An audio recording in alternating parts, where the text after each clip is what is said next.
டெல்லிக்கு அதிர்ச்சி கொடுத்த உளவுத்துறை, தீவிரமாக கண்காணிக்கப்படும் ராகுல், ஸ்டாலின், மம்தா, அதிரவிட போகும் அமித்ஷா. வணக்கம் நண்பர்களே.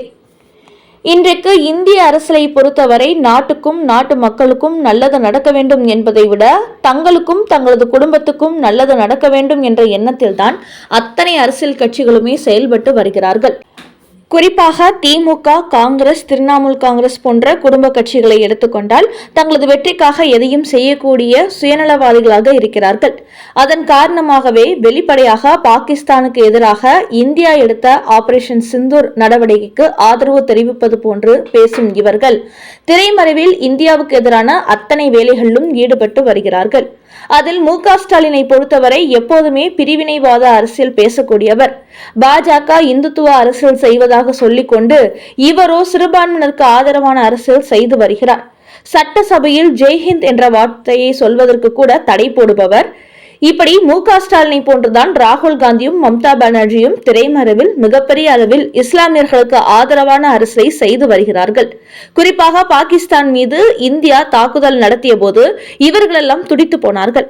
காரணம், இந்தியாவில் உள்ள இஸ்லாமிய கட்சி தலைவர்கள் இவர்களை தொடர்பு கொண்டு இந்த போரை எப்படியாவது தடுத்து நிறுத்துங்கள், இந்த போர் நீடித்தால் பாகிஸ்தானில் உள்ள எங்களது இஸ்லாமியர்கள் பாதிக்கப்படுவார்கள் என்று ராகுல் காந்தி, மு.க. ஸ்டாலின், மம்தா பானர்ஜி போன்றவர்களை தொடர்பு கொண்டு முறையிட்டார்கள்.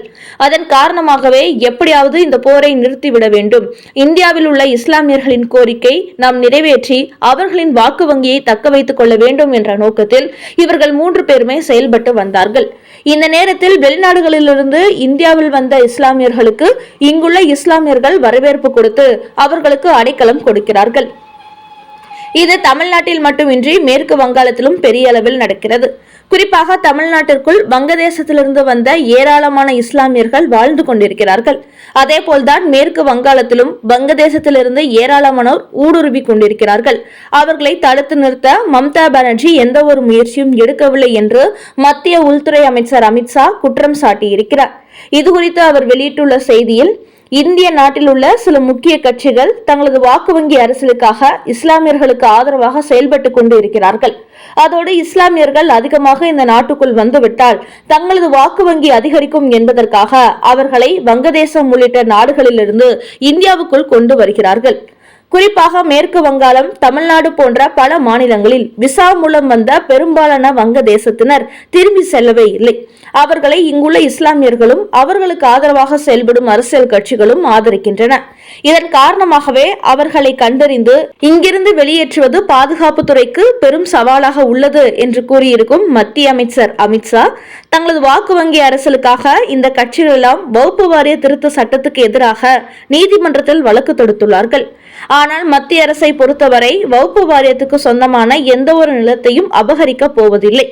அரசு நிலமோ அல்லது வகுப்பு வாரியத்திற்கு சம்பந்தமில்லாத மக்களின் நிலத்தையோ அவர்கள் சட்டத்துக்கு புறம்பாக அபகரித்து வைத்திருந்தால் மட்டுமே கைப்பற்றப்படும். மற்றபடி இது இஸ்லாத்திற்கு எதிரான சட்டம் அல்ல. ஆனாலும் இவர்கள் வகுப்பு வாரியத்துக்குள் என்ன நடக்கிறது என்பதை ஆராய விட மறுக்கிறார்கள். அப்படியென்றால் அதற்குள் ஏகப்பட்ட மோசடிகள் நடந்து கொண்டிருக்கிறது என்பதையே இது வெளிப்படுத்துகிறது. அதனால்தான் இவர்களெல்லாம் வகுப்பு வாரியத்துக்குள் அரசாங்கம் சென்றுவிடக் கூடாது என்று பதறுகிறார்கள். குறிப்பாக மேற்கு வங்காளத்தில் உள்ள மம்தா பானர்ஜி தனது இஸ்லாமிய வாக்குகளை பாதுகாக்க கொள்ள வேண்டும் என்பதற்காக இந்த வகுப்பு வாரிய சட்டத்துக்கு எதிராக முஸ்லிம்களை தூண்டிவிட்டு இந்துக்களை கொலை செய்ய வைக்கிறார். அந்த அளவுக்கு வாக்கு வங்கி அரசியல் இவர்களை கொடூரமாக மாற்றி வருகிறது. அதனால் சிறுபான்மையின் வாக்கு வங்கிக்காக சட்டத்துக்கு புறம்பாக இந்திய நாட்டின் பாதுகாப்புக்கு அச்சுறுத்தலாக எந்த தலைவர்கள் செயல்பட்டாலும் அவர்கள் மீது கடுமையான நடவடிக்கை எடுக்கப்படும். முதலமைச்சர் பதவியில் இருக்கிறார்கள் என்பதற்காக யாரையும் விடப்போவதில்லை. அந்த அளவுக்கு இது தேசத்தின் நலனில் மத்திய அரசு உறுதியாக இருக்கிறது. இந்த விவகாரத்தில் நாங்கள் எப்போதுமே சமரசம் செய்து கொள்ள மாட்டோம் என்று பாகிஸ்தான் வங்கதேச இஸ்லாமியர்களுக்கு ஆதரவான சீக்ரெட் வேலைகளில் ஈடுபட்டு வரும் ராகுல் காந்தி, மு.க. ஸ்டாலின், மம்தா பானர்ஜி உள்ளிட்ட பல தலைவர்களுக்கு மத்திய அமைச்சர் அமித்ஷா எச்சரிக்கை செய்தி வெளியிட்டுள்ளார். அடுத்த செய்தி, டாக்டர் ராமதாசையும் தான் பாட்டிலை எடுத்து அடித்தார் அன்புமணி. பிரச்சனைக்கு காரணமே பேரன் முகுந்தன் தான். புட்டு வைத்த முக்கிய புள்ளி. தற்போது பாட்டாளி மக்கள் கட்சியில் அப்பா மகனுக்கிடையே மிகப்பெரிய மோதல் வெடித்துள்ளது. அன்புமணியை தலைவர் பதவியிலிருந்து டாக்டர் ராமதாஸ் நீக்கியதை அடுத்து அனைத்து மாவட்ட செயலாளர்களும் தன் பக்கம்தான் இருக்கிறார்கள் என்று சொல்லி அவர் ராமதாசுக்கு அதிர்ச்சி கொடுத்தார். இதன் காரணமாகவே தற்போது பாட்டாளி மக்கள் கட்சி 2 துண்டுகளாக உடைந்துவிடும் ஆபத்தில் இருந்து கொண்டிருக்கிறது.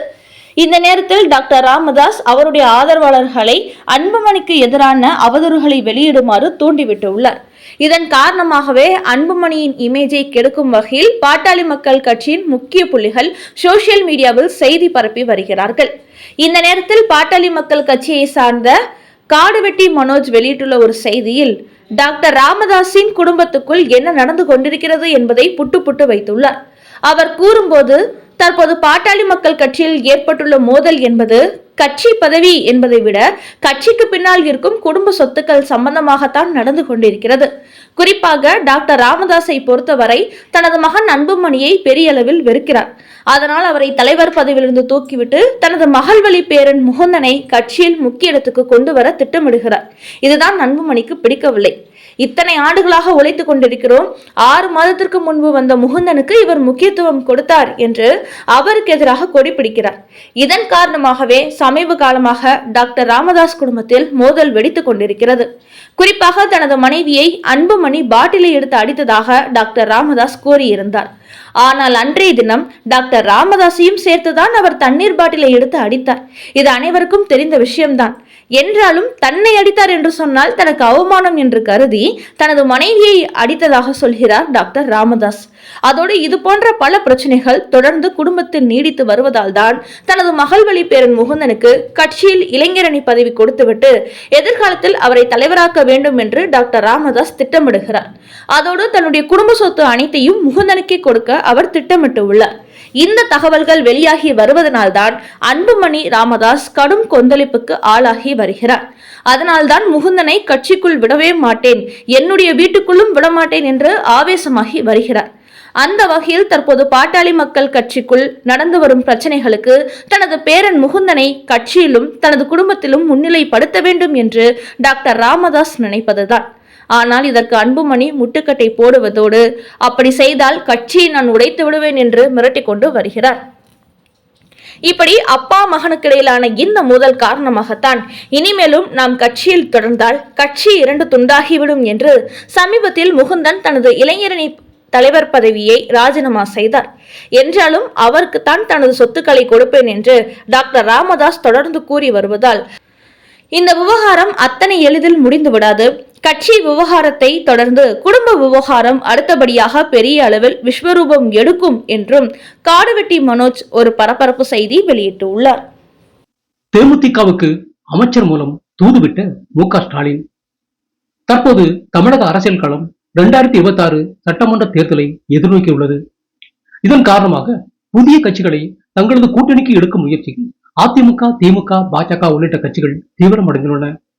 அதோடு மு.க. ஸ்டாலினை பொறுத்தவரை திமுக கூட்டணியில் உள்ள சில கட்சிகள் கடைசி நேரத்தில் வெளியேறுவதற்கு வாய்ப்பு இருக்கிறது என்பதால் பாமக, தேமுதிக போன்ற கட்சிகளை உள்ளே இழுத்துவிட வேண்டும் என்று தீவிரம் காட்டி வருகிறார்.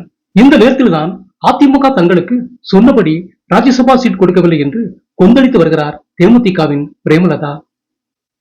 அதை தங்களுக்கு சாதகமாக பயன்படுத்தி திமுக அமைச்சர் ஏவா வேலு மூலம் தேமுதிகவை தங்களது கூட்டணிக்கு வருமாறு அழைப்பு விடுத்து தூது அனுப்பியிருக்கிறார் மு.க. ஸ்டாலின். என்றாலும் தேமுதிகவை பொறுத்தவரை எங்களுக்கு யார் ராஜ்யசபா எம்பி சீட் தருகிறார்களோ அந்த கூட்டணியில் தான் நாங்கள் இடம் பெறுவோம் என்று அழுத்தம் திருத்தமாக சொல்லி வருகிறார். இந்த நிலையில் எடப்பாடி பழனிசாமியோ இந்த முறை தேமுதிகவுக்கு எம்பி சீட் கொடுக்க முடியவில்லை என்றாலும் 2026 ஆண்டு மக்களவைத் தேர்தலில் கண்டிப்பாக கொடுப்போம் என்று அறிவித்து விட்டார். இருப்பினும் பிரேமலதா தனது கூட்டணி நிலைப்பாட்டை இன்னும் வெளிப்படுத்தவில்லை. இப்படியான நிலையில் தேமுதிகவை இம்ப்ரெஸ் பண்ண வேண்டும் என்பதற்காக நேற்று மதுரையில் நடந்த திமுக பொதுக்குழு கூட்டத்தில் விஜயகாந்த் மறைவுக்கு இரங்கல் தெரிவித்திருக்கிறார் மு.க. ஸ்டாலின். அதற்கு பிரேமலதாவும் நன்றி தெரிவித்துள்ளார். இந்த நிலையில் 2026 ஆண்டு ஜனவரி 9ஆம் தேதி கடலூர் மாவட்டத்தில் நடைபெறும் தேமுதிக மாநாட்டில் எங்களது கூட்டணி நிலைப்பாட்டை உறுதிப்படுத்துவோம் என்று ஒரு அறிவிப்பு வெளியிட்டுள்ளார் பிரேமலதா. அதனால் தேமுதிக அதிமுக பக்கமா இல்லை திமுக பக்கமா என்பது அப்போதுதான் தெரிய வரும்.